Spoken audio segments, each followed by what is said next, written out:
ये शहर दी गलियां ये शोर दी दुनिया, यहाँ हर बंदा अपने आप च खोया। पर एक बंदा सी जिसने खामोश रह के पूरी दुनिया नू अपना ना सिखा दिता।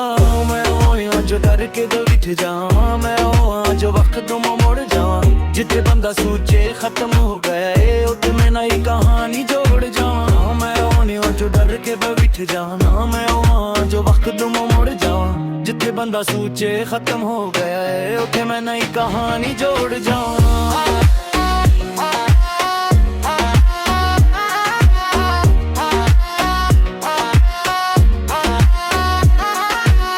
मिट्टी दे नाल मट्टी होके उठिया, हर एक जख्म नू हंसी नाल छपिया। लोकां ने समझा मैं हार जावांगा, पर हार नू सीरी बना लिया। गलियां दे कत्ते भी आवाज़ां सुन के मेरे नां दियां गल्लां विच बोलदे दे सुन। मैं चुप रखे भी तारीख लिखी है, जो लफ्ज़ सी और राज कर दे सुन।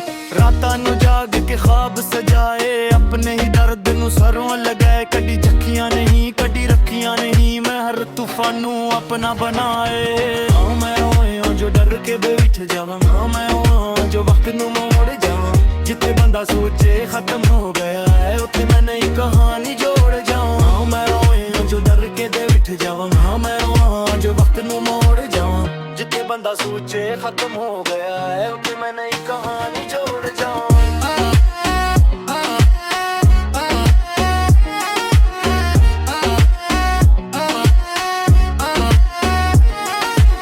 लोकां दी सोच तो बाहर आ मैं, अपने ही सोलां दा बादशाह मैं। जिथे भी जावां मैं निशान छोड़ जावां, हर दुश्मन दे दिल विच खौफ बू जावां। मैं लफ्ज़ां नाल जंगां जटियां ने, खामोशियां भी मेरे नाल जीतियां ने।